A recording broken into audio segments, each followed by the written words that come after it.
Layla. I don't know that much about her, to be honest. The most I know is just through knowing her and her daughter, who is unschooled.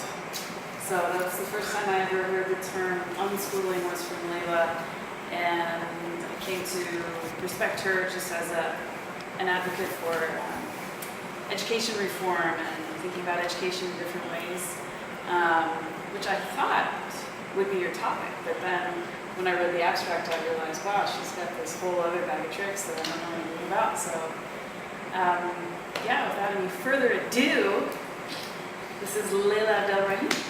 Sweet.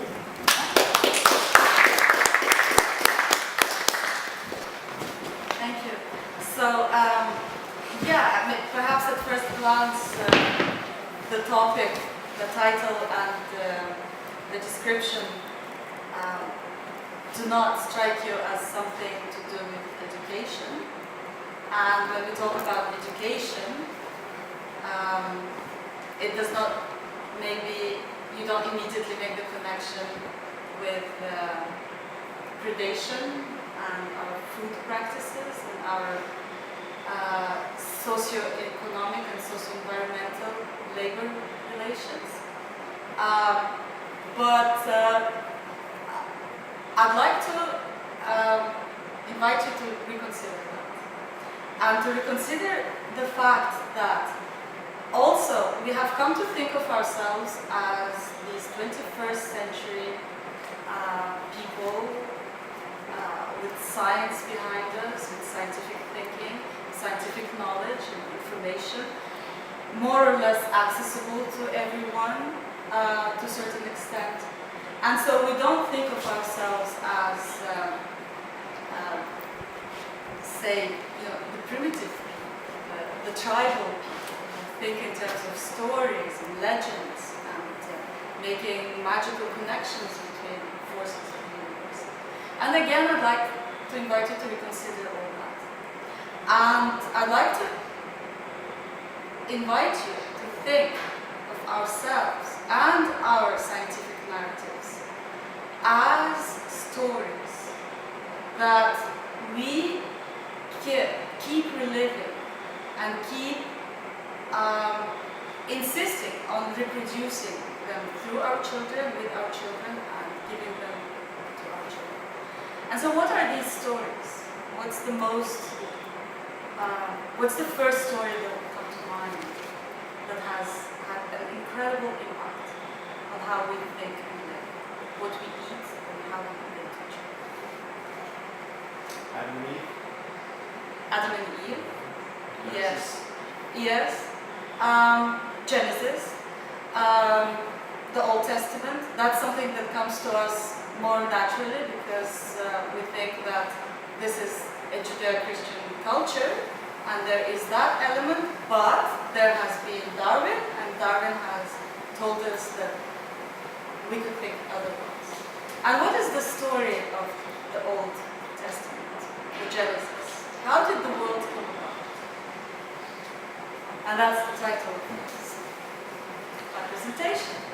So the world came about because there was God, and Logos, the Word, and the Word then made possible the world through the will of God. And why did God will the world? We don't know, but God willed the world and let there be matter and land and sea and animals on the sixth day and humans on the sixth day, and then the humans, well, one human was bored, then we get the company and blah blah blah, and the story evolves into this whole narrative of how the world came about,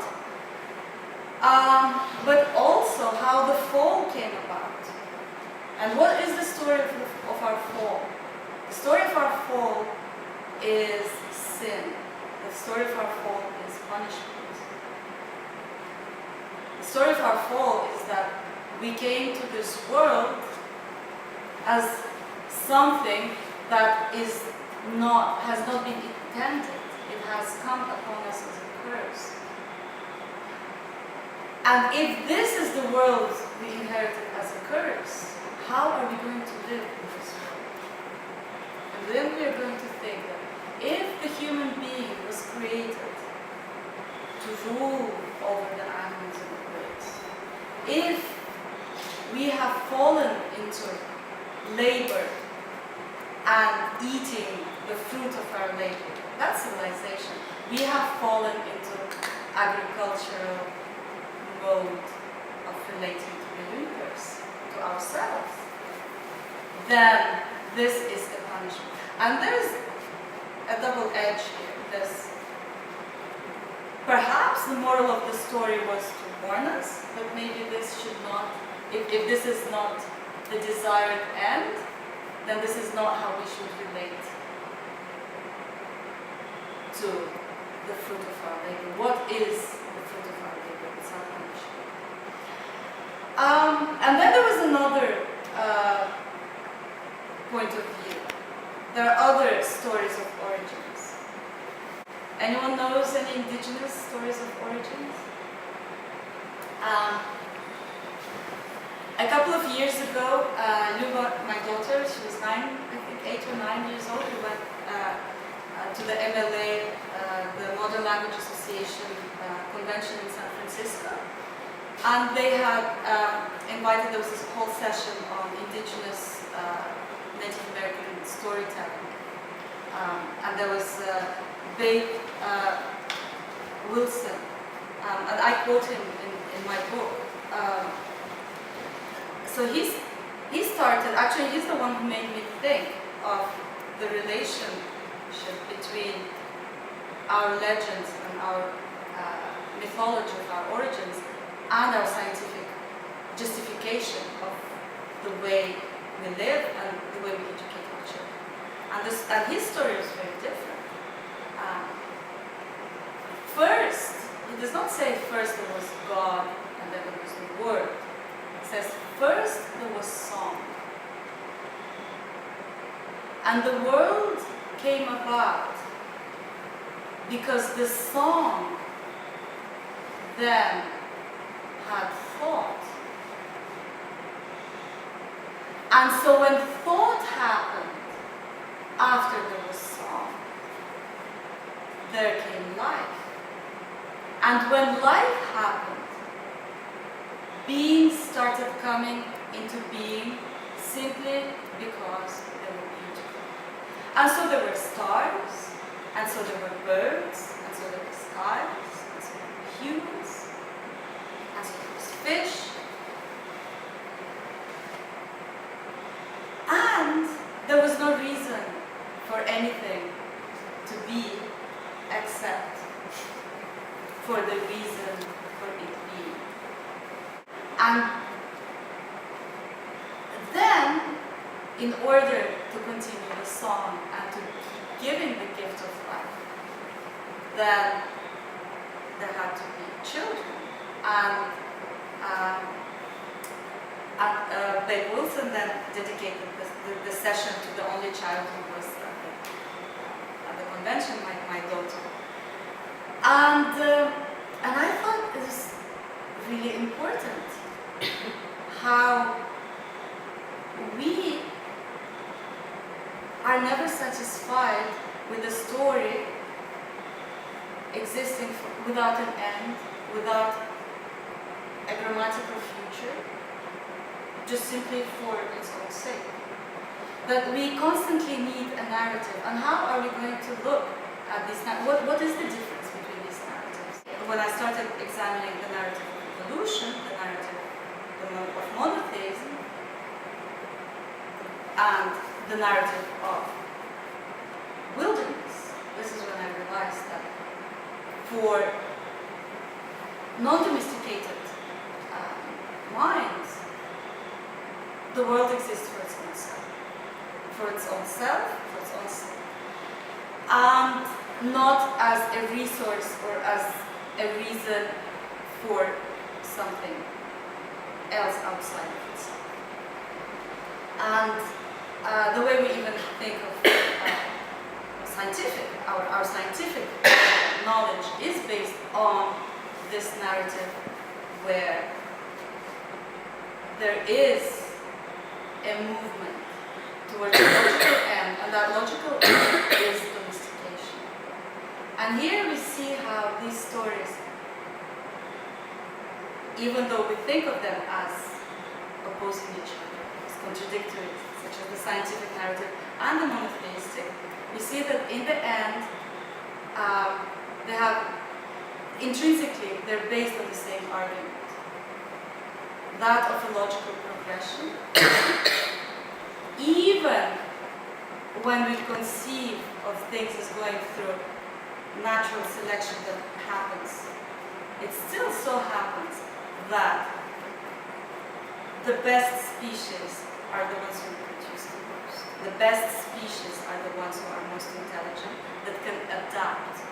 And here we see the elements of monotheism, of the idea of struggle, of punishment, of suffering. The Christian suffering and the struggle of life to adapt in our scientific narrative. And then I noticed, and this struggle to adapt, we keep reenacting it ever since our children are born. We impose on them this narrative of adaptation. When they are born, they adapt in the schools when they're torn from their parents and put and domesticated. And why? What is the reason of this domestication?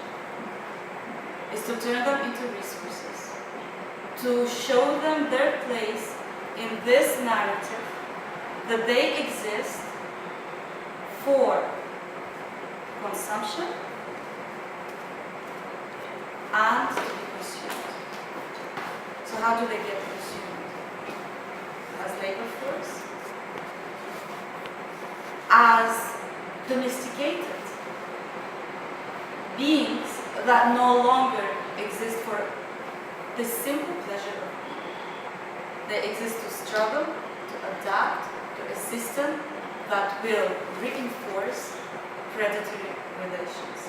And the whole narrative then, of course, weaves in very swiftly our carnivorous, mythical carnivorous past, how humans have evolved to become meat eaters, how humans have evolved to become agriculturalists, how humans have evolved to become the inventors of technology.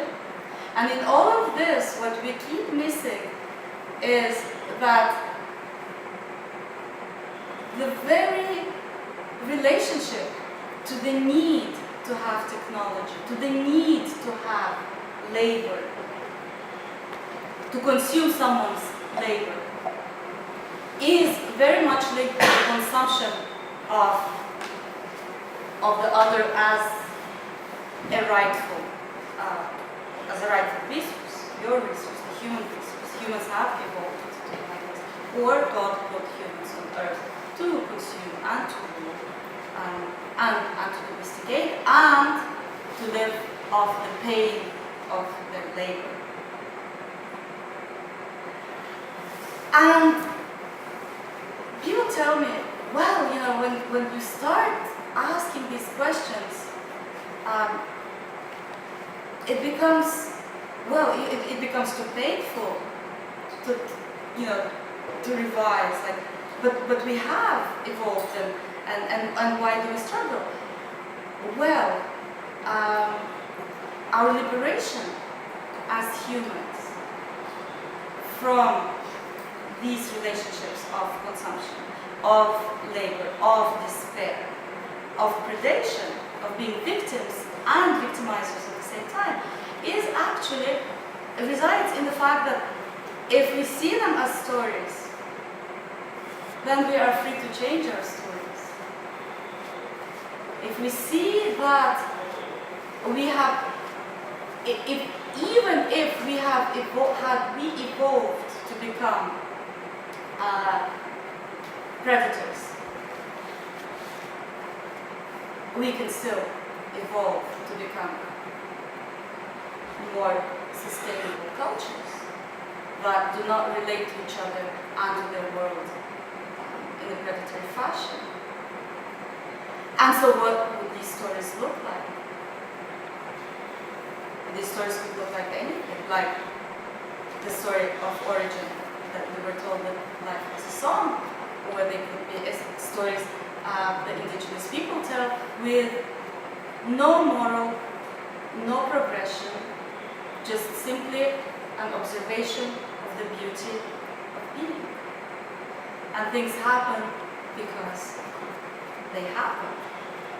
And when there is a diversity of these happenings, then there is diversity of life and relationships. In contrast to the monotheistic, linear story that we have told ourselves, that we are predators and we have no escape from this. And basically, this is just like, the book is about wild children domesticated dreams and civilization and the birth of education. The topic is the ontological roots of these narratives. I don't delve too specifically into the stories of origins themselves, but it's a crucial, a critical aspect of how we see ourselves and how we reproduce these relationships through then imposing these domesticating narratives on the children from the beginning. And these children could be human children or the children of the communities and societies around us. And I would like to stop here, and I would like to engage in a question and answer and a discussion. Yes, I'm just curious as to what your ultimate goal would be through your writing and your book and your studies. What do you hope to achieve or maybe enlighten through your work? Is there a general goal or objective or something you really want people to know? Or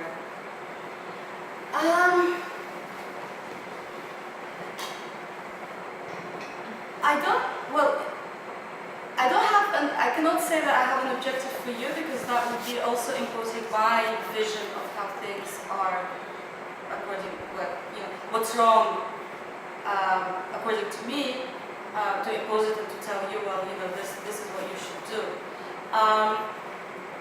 Or when I started, this book is kind of a side effect of my doctoral dissertation. My doctoral dissertation was, I worked before in anthropology, cultural, medical,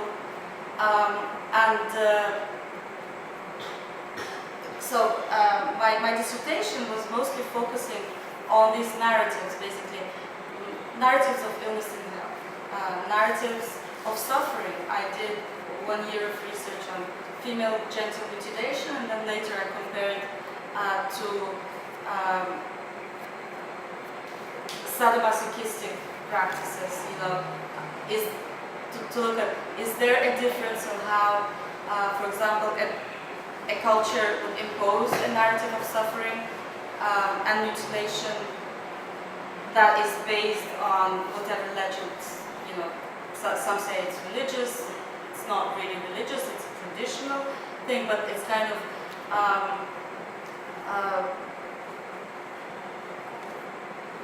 it's a structural narrative that is imposed on a certain group of people. And then I wanted to look at, would it be different if it's a group who decides to choose that, nobody told us that, our religion or our tradition imposes, these relationships of pain and suffering in each other and pleasure. That we choose it, and so therefore it's different. And in my observation of these groups, what I noticed is that they all are victims of the same narrative of domestication. Which means, and what is domestication? domestication and our civilization is based on these relationships of one group of people deciding that they control the raison d'être of the others for their benefit. So that immediately institutes a hierarchical paradigm of where that group imposes, and it's always by through pain. It's always through suffering, and I talk about this in the book. When you want a horse to be your slave, what are you going to do? You're going to break it, break the will. You're going to break, to saddle, and most important, you are going to threaten the livelihood of that horse, the independence, to access to food and shelter and food. So you're going to deny all that. You're going to threaten with death, and you're going to break. And so, and when I started seeing these elements, that if a group that willfully practices sadomasochistic relationships are called by the mainstream as freaks, what the mainstream hides from the freaks and from themselves is that the very narrative of mainstream is based on these relationships of pain and suffering, and that these people are only accepting that we are going to at least get empowered by deriving pleasure and being honest about this. Whereas the others would say, well, you are the sick ones, but you can't deny, you can't derive pleasure from being spanked because it's punishment. Because our whole system is based on that punishment. And the spanking then becomes, it can be very abstract. It can be grades. If little Peter is doing well in school and pleases the teacher and does everything, little Peter will grow into big Peter, who can, get to run a company, get a lot of money, have good grades, get a grant if he decides to be a scientist. And if Julie decides that she does not want to please, she wants to be a punk rocker or whatever, and she's not, then what is the threat? The threat is you're going to suffer, you're going to starve, and we'll make sure that the symbolic currency that you get now will deny you access to your independence and to your self-fulfillment.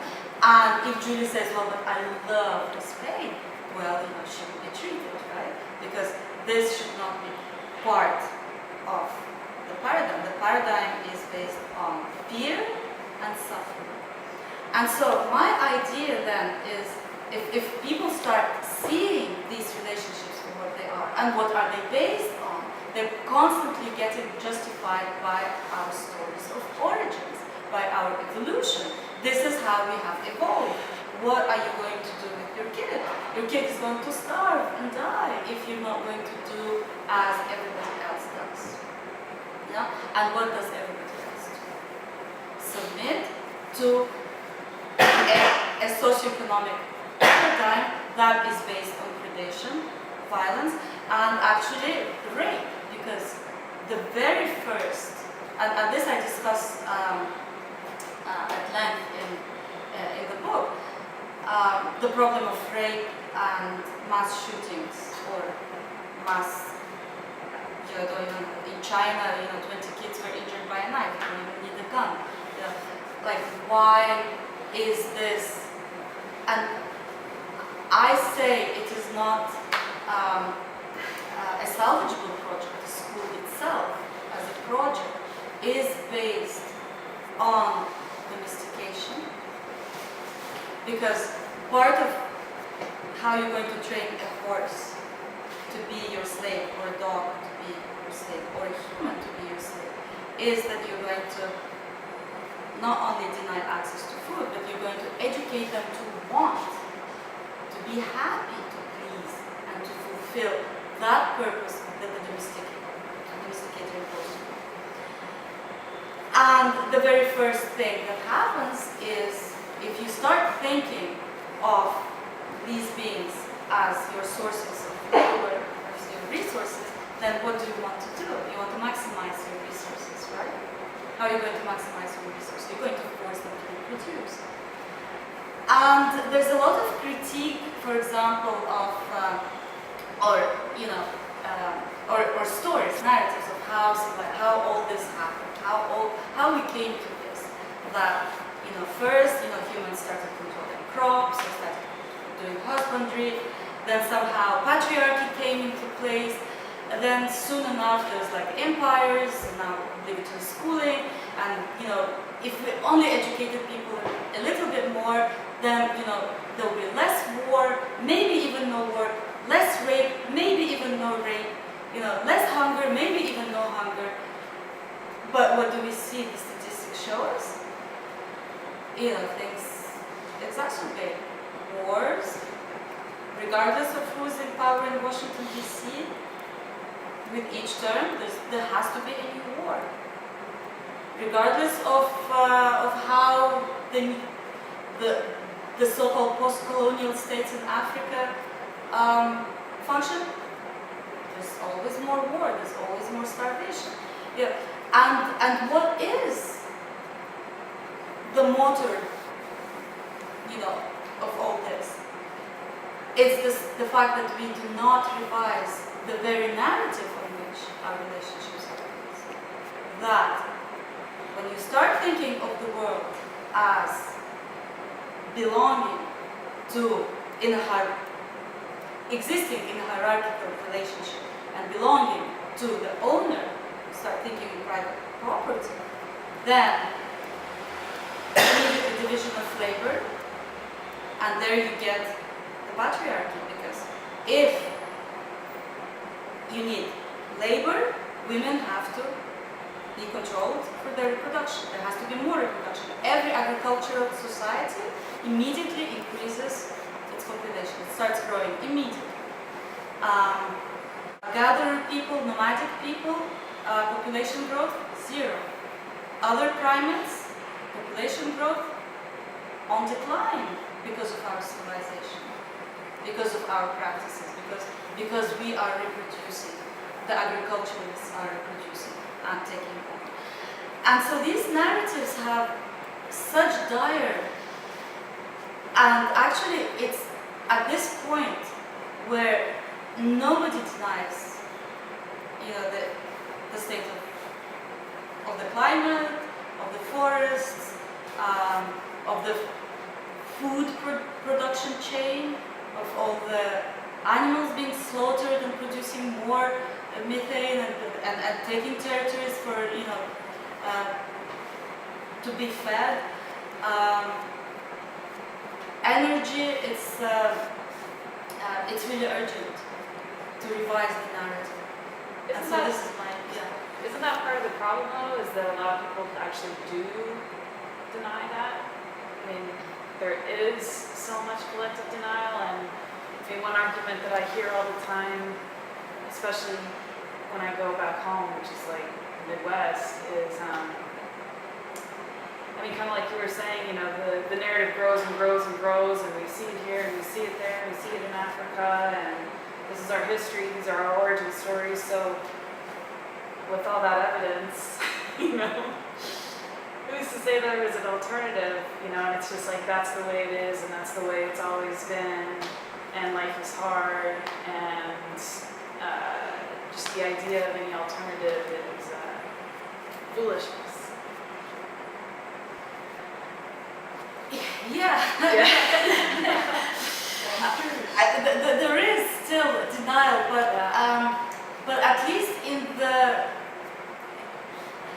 so-called official public media domain, there is no longer denial. Like, you get groups, and I was talking to a friend of a friend who was homeschooling 13 kids somewhere in the Midwest.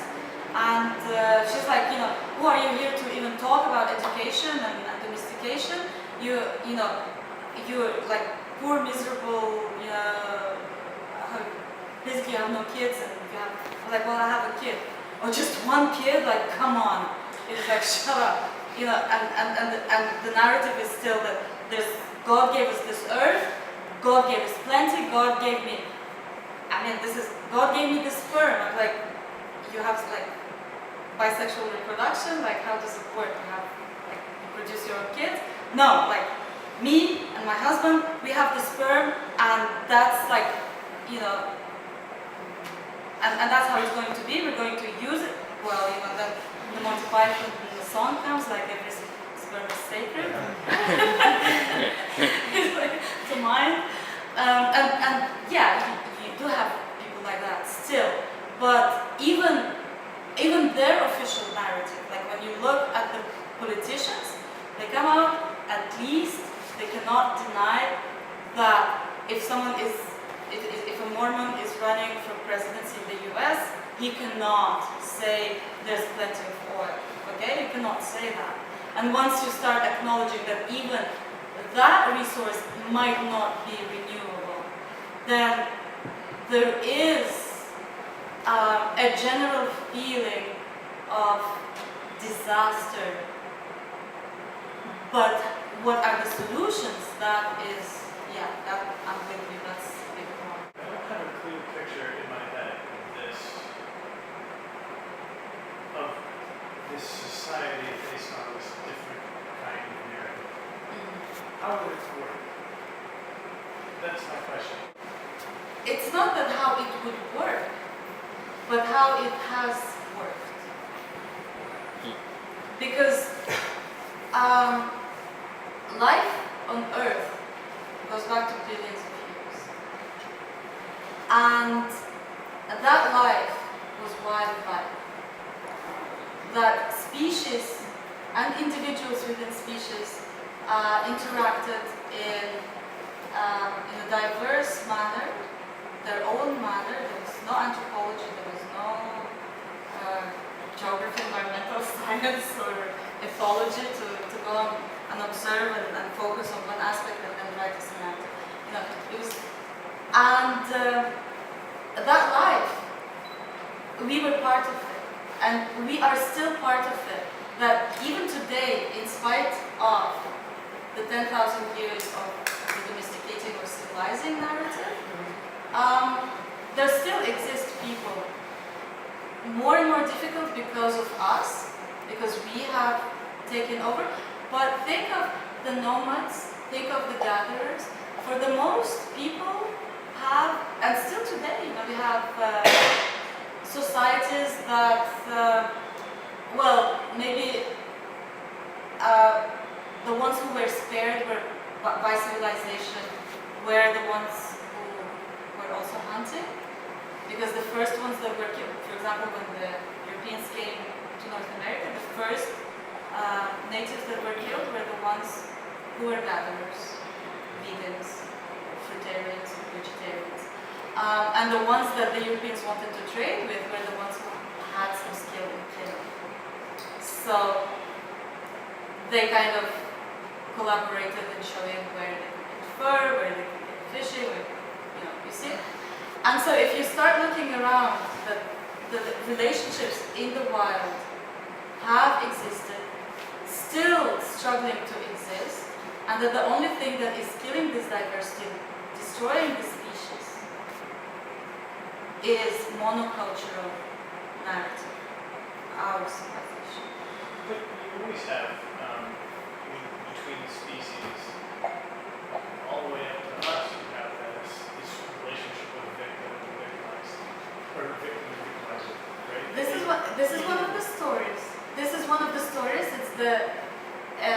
It's the monotheistic or Darwinian narrative that, you know, and there are other ways of looking at this. There was Peter Kropotkin, a Russian anarchist. He was born as a prince and he renounced. He, like, you know, still I find some anarchists like to, like, oh, Prince Peter Kropotkin. Like, Peter Kropotkin at the age of 12, like, asked not ever to be called prince. Like, he renounced his title. And he wanted to check.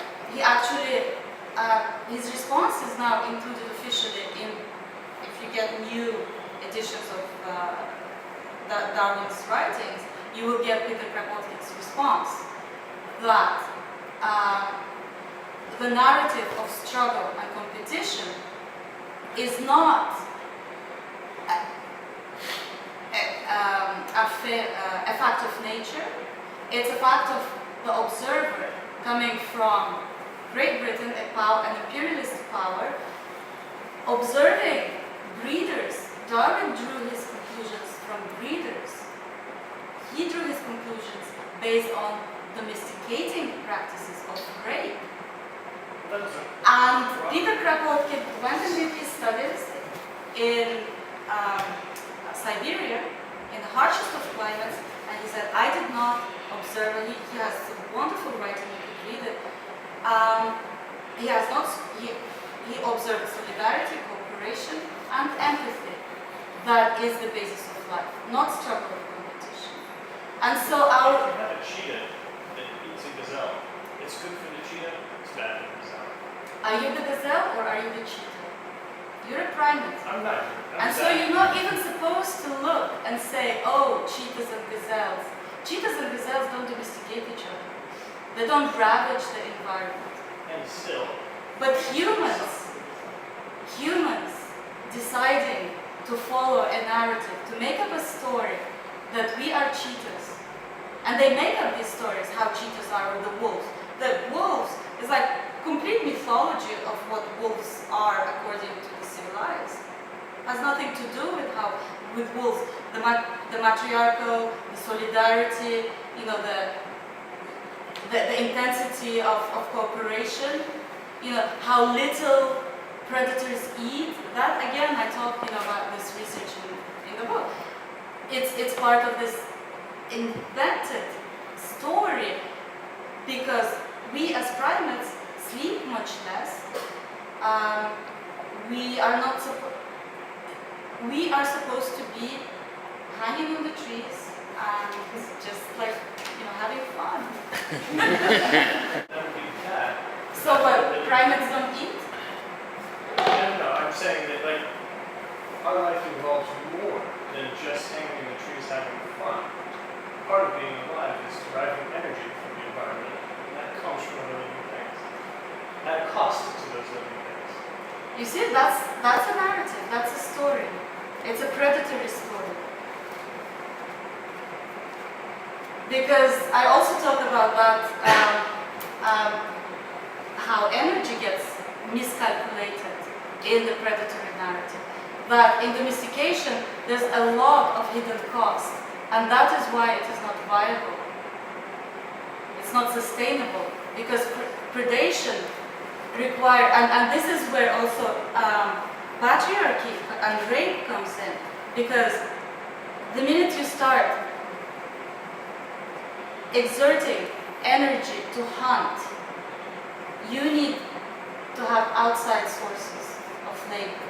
A man would not be able, most gatherer societies or hunter-gatherer hunting societies, the luxury for the hunt comes from the extra work that the women have to do in order to feed the men.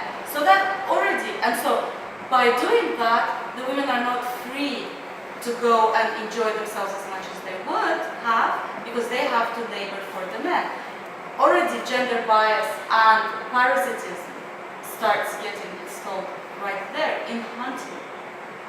I don't see how you get around it and stay alive. That's Well, the question. Like, how do you avoid... How old is humanity? Okay, and how did humanity stay alive? For millions of years, and in the last 10,000 years has brought the whole world to the brink of extinction. You see? Well, there's too many of us. And we have to Exactly. eat. Exactly. And why? Because of the deficit of energy. Because it's a predatory, socio-economic, socio-environmental relationship. You have a question. Yes. Oh, wonderful, fascinating talk. I was reminded of something Henry David Thoreau once wrote about that most people live lives of quiet desperation. And he was talking about people trapped by mortgages that end up working only for the bank. hoping for the day they finally pay off this thing, but living basically slaves. It's basically, if you never read Walden, read Fight Club, it's the same idea that you're raised by TV to think you're going to be movie gods and rock stars, you end up slaves with white collars or pumping gas or waiting tables, wondering what the hell happened to your life. These are all narratives that make people feel trapped. My question for you is, how would a person as like, I really want to find out when I be, not when I grow up, but not grow up, I want to rediscover my life. How would a person go to going, my life has been set by this age, I have to be graduated, have this job, make as much money and thousands of dollars as years old I am until at this age, I should make twice as much, and you end up, with an ulcer and hypertension. It's like, how do you escape this? How do you begin the project of undomesticating the mind for yourself and if you have children? From my observations, and this is why the title is Wild Children Domesticated Dreams, the children, in spite of this narrative, in spite of the fact that this narrative gets imposed on us when we are just conceived, when the mother discovers that she's pregnant, she goes to the doctor and she gets immediately fed this narrative. Like, you have to eat more meat, you have to do this, you have to get the shots, maternity leave, big debate, again, power dynamics, how are we going to domesticate women more or extract more? Scandinavia will domesticate them more by giving them more incentive to reproduce because, now that we have too much resources we could get for free from Somalia, don't need to reproduce that much. Suddenly, the women themselves, they don't want maternity leave. All these questions are part, as long as they are decided by those who reenact the narrative, they continue to domesticate us and domesticate our dreams. But, from my observation, we are still born wild. The children resist as much as they can. And to go back to your question, why I wrote this book, one of the reasons is to reach to that wild child who is still surviving in every one of us, that we don't want to live like this. We don't want to consume pain, yet we continue to consume it because we engage in a relationship of pain to the one who possesses the right to our labor, Marxist narrative. And from my observation, maybe for my kid, in some ways would be a little bit easier. She did not have to be domesticated with grades and the whole system, but she's still part of the system. She still gets domesticated because, she wants to go into the world and be a part of the world. And what is this world?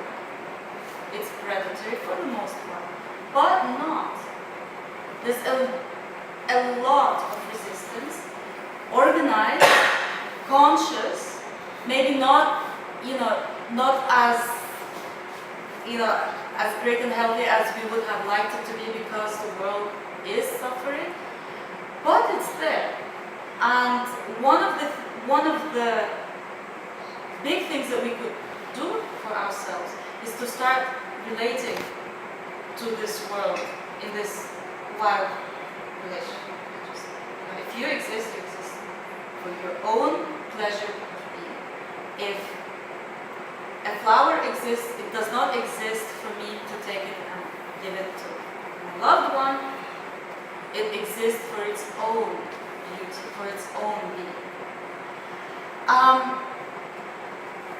And once you start relating to others, and overcome speciesism, and this is like the core of the problem in domestication is speciesism. Because with speciesism comes every other oppression. The racism, the sexism, domestication of sexuality, it comes with this concept that the world exists because there are different beings, different groups that will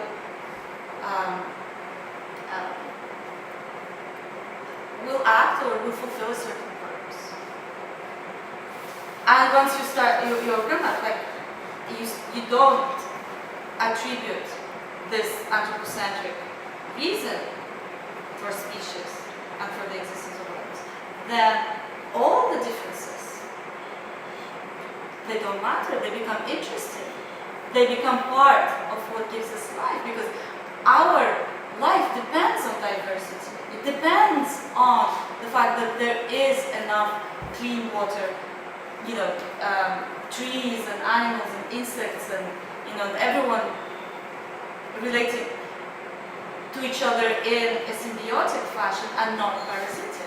Parasitic relationships, if not cured, if not taken care of, they bring the collapse of that sphere. And so how can we overcome this is by rewilding ourselves and seeking these relationships of diversity. I have a reaction, and that is, what you made me think about was that we have to create our own new stories. And that our Western society is very, very complicated, and with a lot of complicated stories about predation, I guess you'd say.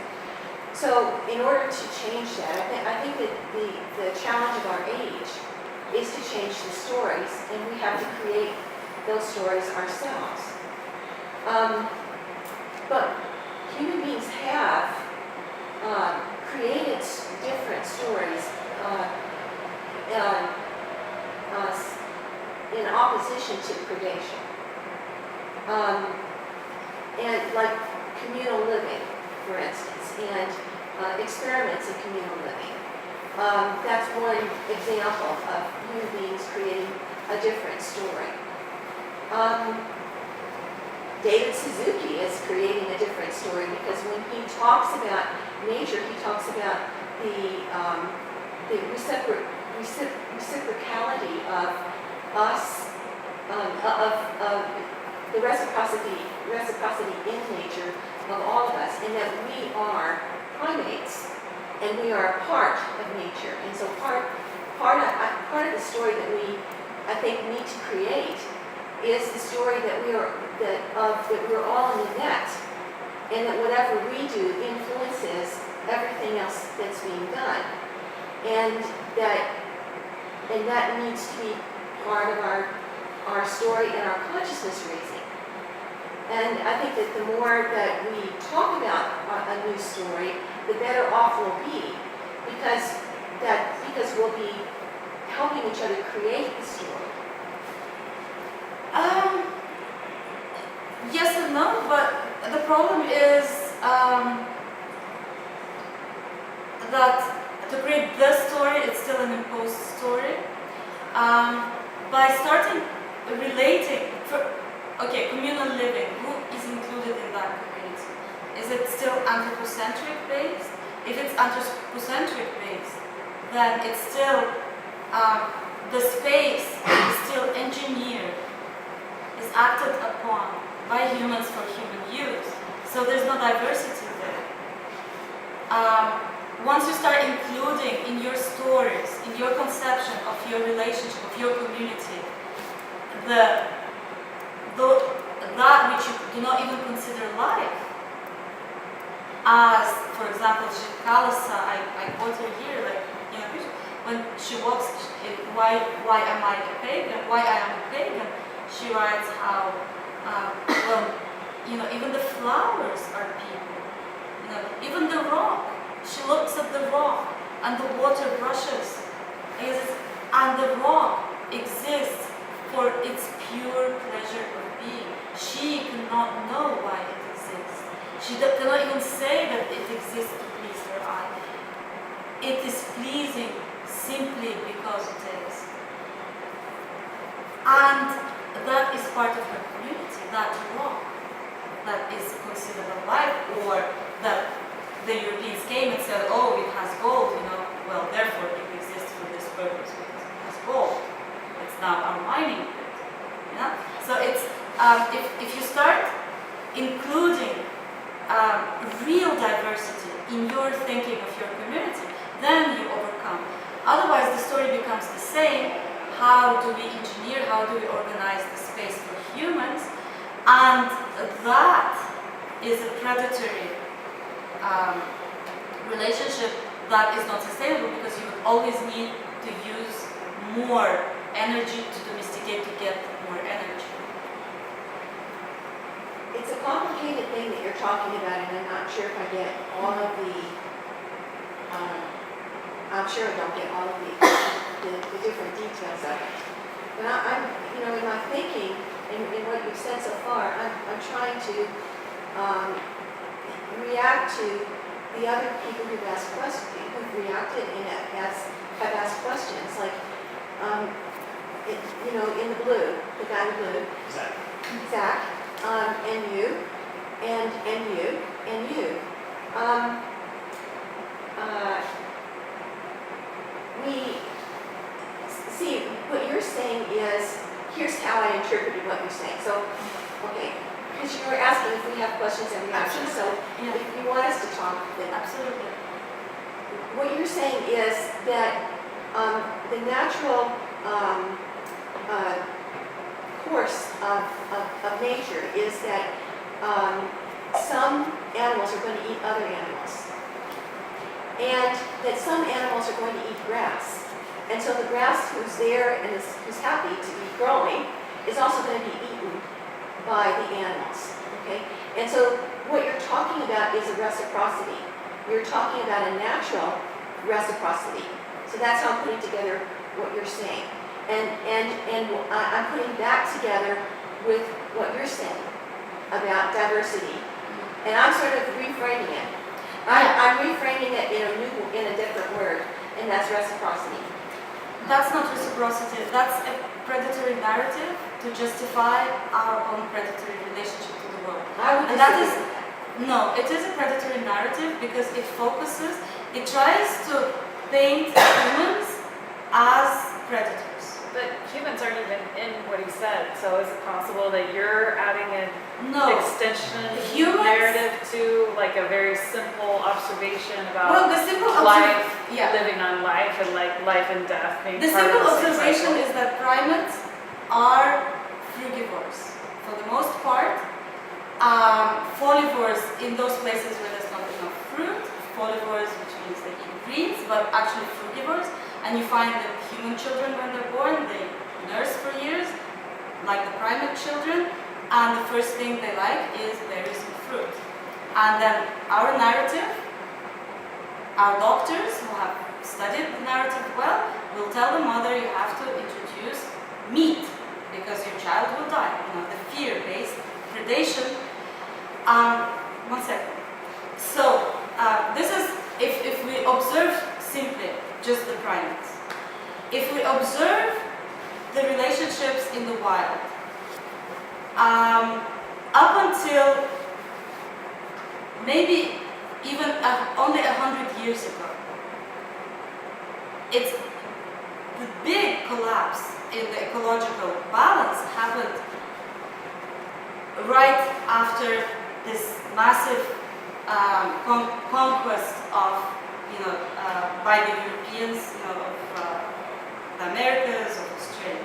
Up until then, predators were comprised much smaller percentage of life on Earth. Most herbivores and most frugivores, we and other primates, when we would eat the fruit, we don't kill the whole tree. Actually, what we were doing, we would eat the fruit. You eat raspberries, you go out and poop in the bush, and more raspberries. So we were actually helping life. And that was our role until this whole new concept of ourselves came as predators. And the more we started reenacting that predation, because it is not a sustainable, energetically, it's not a sustainable paradigm, we needed more and more. So, hunting, abstract thought helped, abstract thought and symbolic thinking helped as a tool, come towards domestication. Domestication required more energy and more and more. And so the more we put into this predatory self-image, self-anthropology, the faster we started escalating the economy of collapse.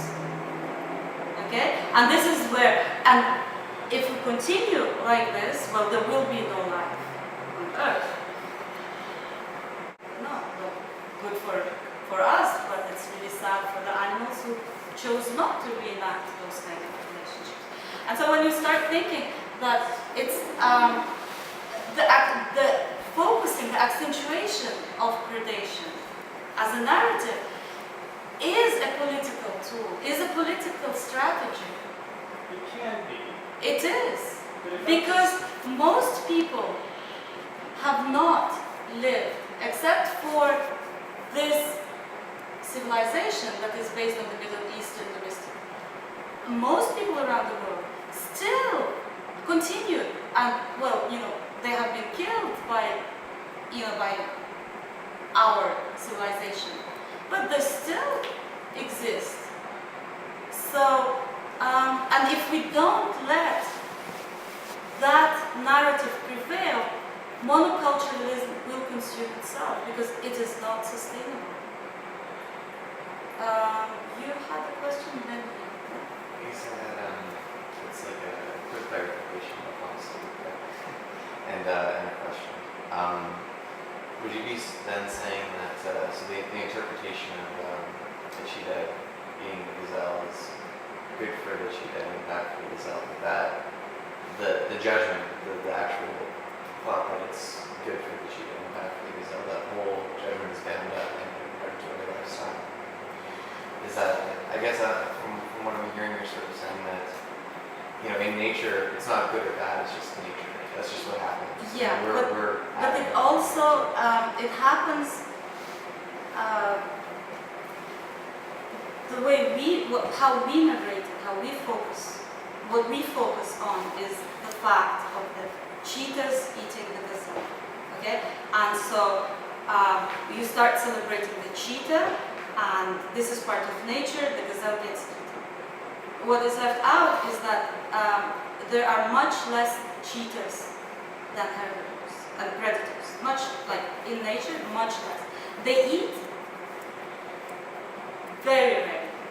Okay? The herbivores and the frugivores need to eat more. And our eating and sleeping patterns, still, regardless of how long we've been engaging in predatory relationships, we still continue to have frugivorous lifestyles.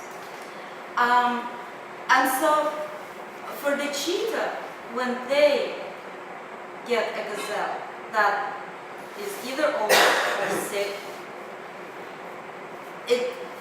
the cheetah does not view the purpose of being of the gazelles, all of them forever, as my food. When it's hungry, it gets lions. They share when they get a gazelle. They would share. They would sleep, and they would consume other things, berries, whatever. In the meantime, and so when you observe nature and those relationships, you can't even. It's the predatory narrative that focuses and says, it's the law of nature that all the sickly shall be eaten. It's not even that, because there are so much fewer predators that not even all the sickly and the slow and the old will be eaten of the gazelles. Okay? Every now and then, the focus of life is on cooperation and empathy, even sometimes across species. You see? And if you start looking at the other side of the picture, then that whole narrative, it becomes one cheetah ate a gazelle. And some indigenous peoples, they would tell a story, like their stories would not be a story with a moral of the story, how to domesticate, how to get food. They today I went through the wood and guess what? Yeah, the cheetah ate a gazelle. Oh, okay, and that was the story. Okay, you don't make a whole symbolic paradigm out of it. Yeah? And another day would be, and today I walked through the forest and the lions were protecting, and it happened, the lions were protecting a little girl from rapists. Yeah, nice. Move on. Okay, you don't make a whole grammar out of it. And this is the basis of that. And this is where I talk about stories versus the story. Okay? The minute you have the story, it's always at the expense of diversity. I guess it kind of leads into my actual question. I guess that is a cool thing. It is right. I guess because through your research, you made yourself a lot more open to multiple narratives than I have personally.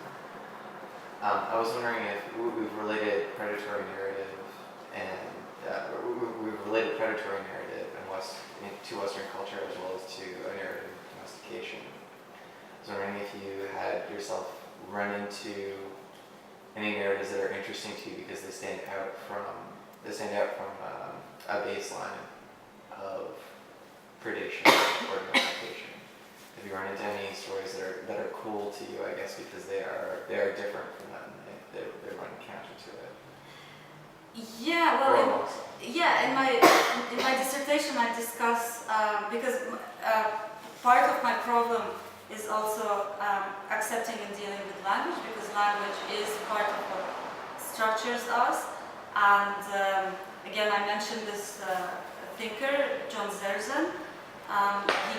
He critiques, the whole organized violence started with symbolic and abstract thought.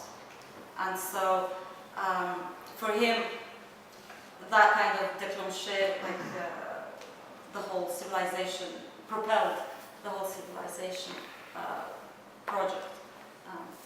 And so, for me, I go a little bit further back. For me, the whole concept of hunting, that if humans scavenged because they were forced to, at different periods of, we don't know, like what happened, environmental. Yeah, the Rift Valley was a long time ago. Yeah, exactly. And so maybe some went down, started scavenging, but most would go back, and this is how, most primates still continue to do. They can hunt other primates, they can use tools, they refuse to.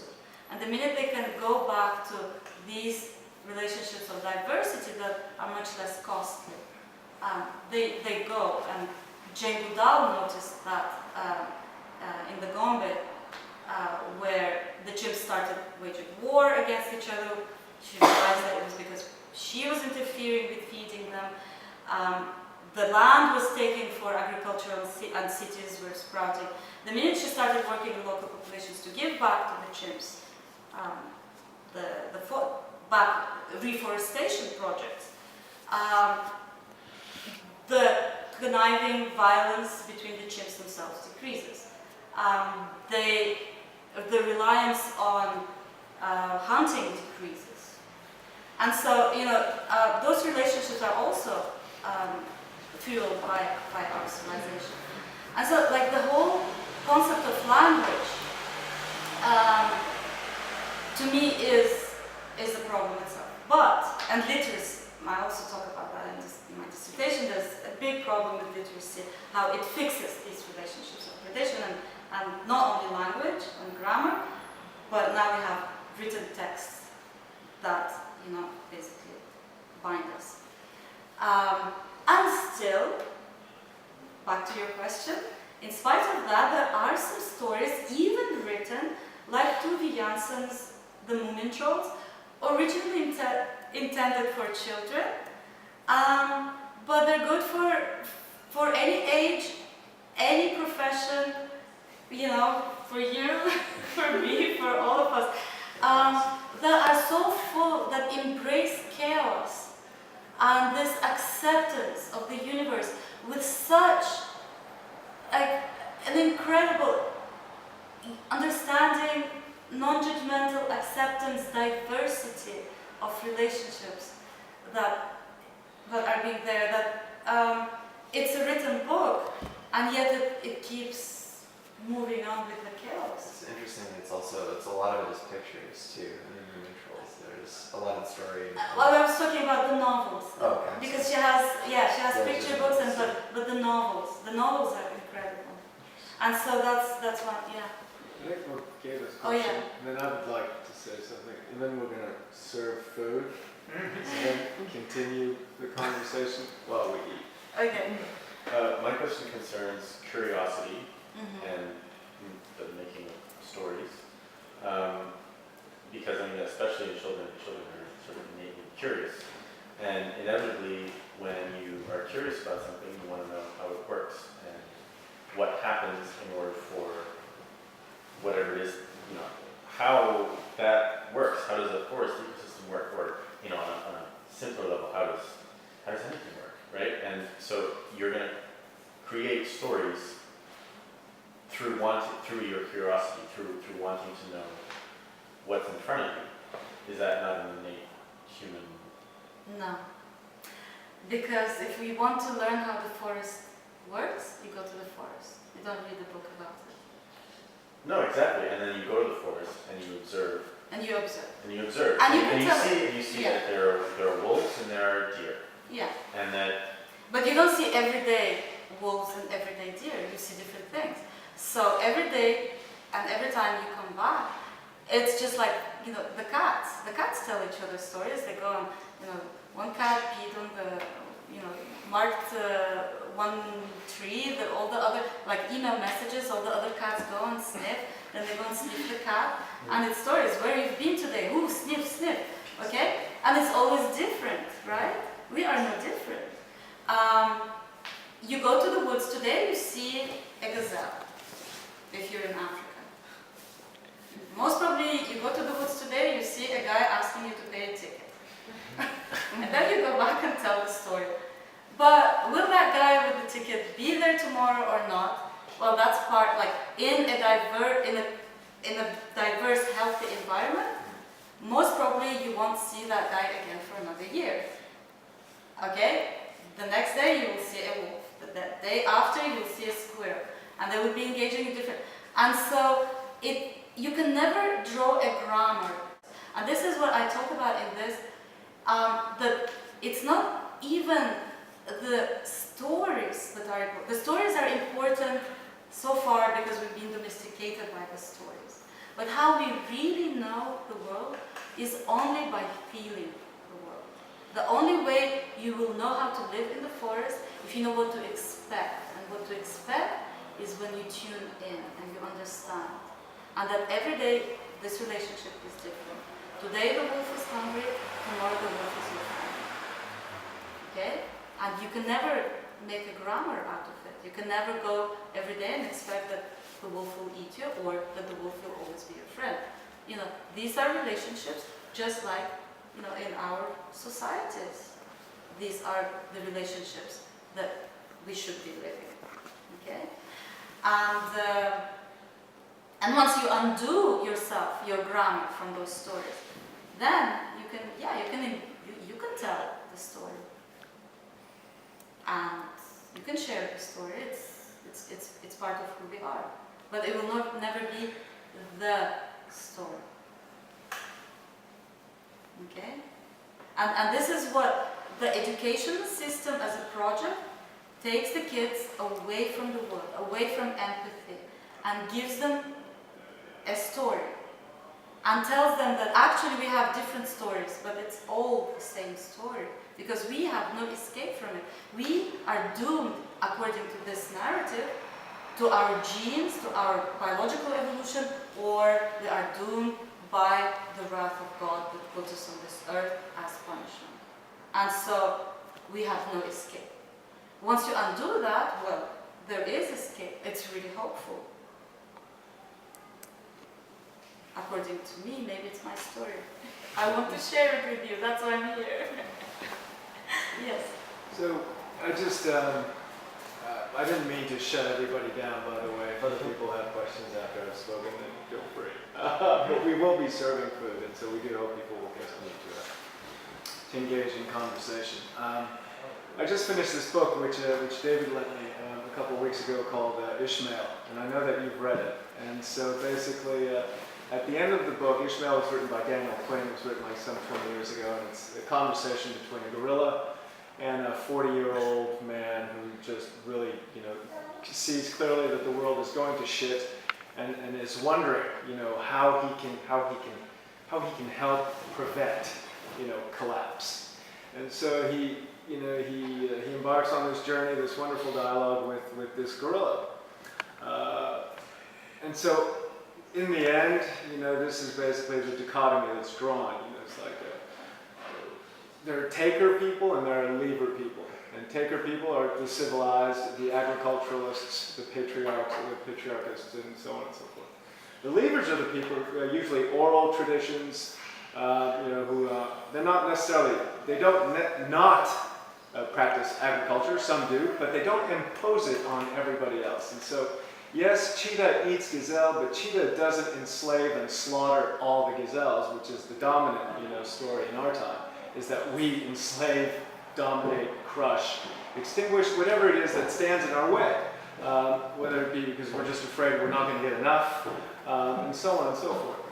And so the problem, as I see it, is that the alternate story, the story of diversity, needs to become the story in order for there to be a story, in order for there to be people to tell the story and to hear the story.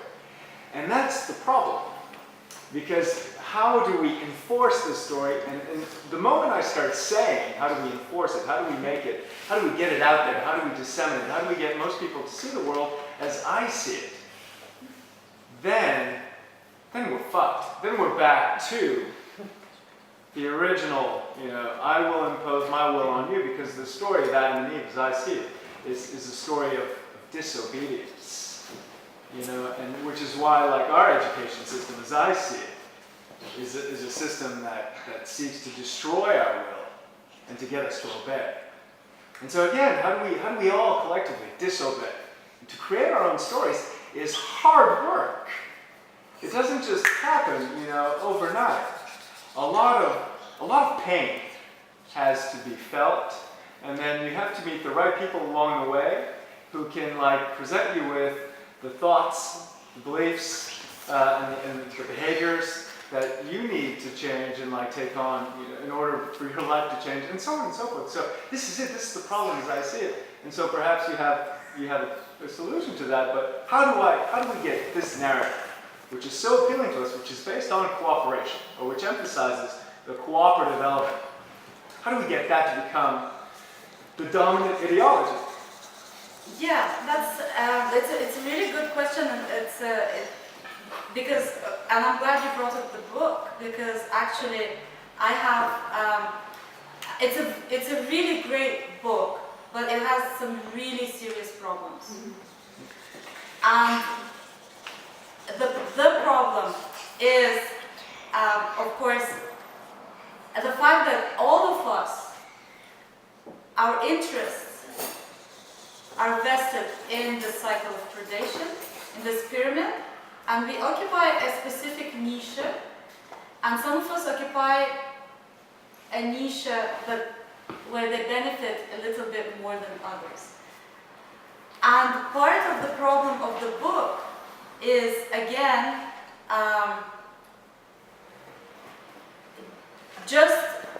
it's the same critique that I have for Darwin, that Darwin based his attempt to revolutionize, to liberate the world from monotheism, because he was supposed to be from a religious family and he was supposed to be either a doctor or study religion, and to liberate himself from God, he goes and becomes a naturalist, observes, and comes up with the theory of evolution. However, not only Darwin based his observations on the breeders, what influenced Darwin the most was the Malthusian argument, the Malthusian essay. And that in itself is the problem. And Daniel Quinn also, in his argument, in his attempt to liberate us, he still does not, just like Darwin coming from a dominant class in England at the time, does not see anything wrong with Malthus' analysis of the world, and that it's based on imperialism, on racism, on domestication, on rape, although it is not reiterated. And the same part of the problem with Ishmael is that he takes that Malthusian argument at face value, and so his story of liberation is an important story. Like I really appreciate for what it gives in terms of the critique of the narratives of the leavers and the takers and the original, attempt. Well, the battle between the two stories of creation. But nonetheless, it does not liberate me. It would liberate Ishmael. Well, Daniel Quinn. You see. Well, no, because the idea is that, there are two different... On the one hand, the takers believe that the world was made for man, and then the leavers, and it's simplistic, Yeah. but it works. The effects of the story are wonderful. But then for the leavers, human beings belong to the earth. So the earth belongs to humans, humans belong to the earth. And so this is a huge paradigm shift. Whether or not this, I'm not here. My question doesn't have to do with the truthfulness of Daniel Quinn's critique. Yeah. My problem, and I think the problem that's addressed, that a few people have hinted at or spoken to directly, is how do we get this story of cooperation, of reciprocity, out there? But this is what I'm getting to. Okay. Because in this predatory cycle, cooperation will never, and this is where I see the limitations from Daniel Quinn, basing his argument. His argument is still based on the Malthusian interpretation of the food, how basically in nature the food supply increases, and then there's basically what Malthus said, and Daniel Quinn is much more intelligent, obviously, so he does not use that argumentation, but it still gives the motor to his argument, and this is part of the problem, where reciprocity will not be possible when what fuels the argument is acceptance of the narrative the false narrative, that in nature, when the food supply increases, Malthus said, the yellow races and and the Irish, they're kind of like the yellow, like the rice eating. They're not completely British, so they would accept that they grow the food, they have the food, they fornicate, they give a lot of birth, then they eat all the food, poor souls, they die, and that's the natural kind of population control. Okay? And Daniel Quinn, his problem is he does not question this element of looking at the world where he does not see that the people who actually grow the food are the ones who eat the least. And they reproduce. The reproduction is not in response to the food supply. The reproduction is in response to their being the resources that will grow the supply, that they cannot, the only resource they can produce in an agriculturalist is the child, because the agriculturalist does not possess the fruit of his or her labor. Okay? So rape becomes part of the unspoken grammatical rule right there. Daniel Quinn tries to find a narrative that would liberate us from, because he talks about it, the agriculturalists reproduce. But the reason they reproduce is because they constitute the resources themselves. And how are we going to cooperate if the cooperation of the rich man giving $2 is never cooperation, but is part of that system of oppression. Absolutely. I agree with what Yeah. you said wholeheartedly, but again, my question is, The story, so we cannot have Yeah. a story. We cannot have so in which the case, so story. basically what you're We saying can is have that we're story. fucked. No, we have to undo the stories. We have to undo the grammar. Don't we undo that with more stories though? I mean, I think it's like this woman was mentioning, it's like, well, we create a new story. I think that's a valid thing to say, and we can't just shoot that down as no, creating a new story is. But in the predatory paradigm, then his story would be top. You as white women, your story would be second. And me as coming from wherever I do, my story will not be heard. Because this is the nature of this predatory cycle. So proposing the story, if I'm going to propose the story, are you going to agree to my story? Well, maybe you won't, because I will require that you all move out and grow a forest. Maybe some of you will. Most people won't. Okay? So how are we going to negotiate the story? This is the I think problem. that's the difference between your approach and Philippe's approach. Where she's like, well, we start creating new stories, and I hear we have rice and beans and our shaktis. We talk about alternative ideas. We start living our lives in different ways.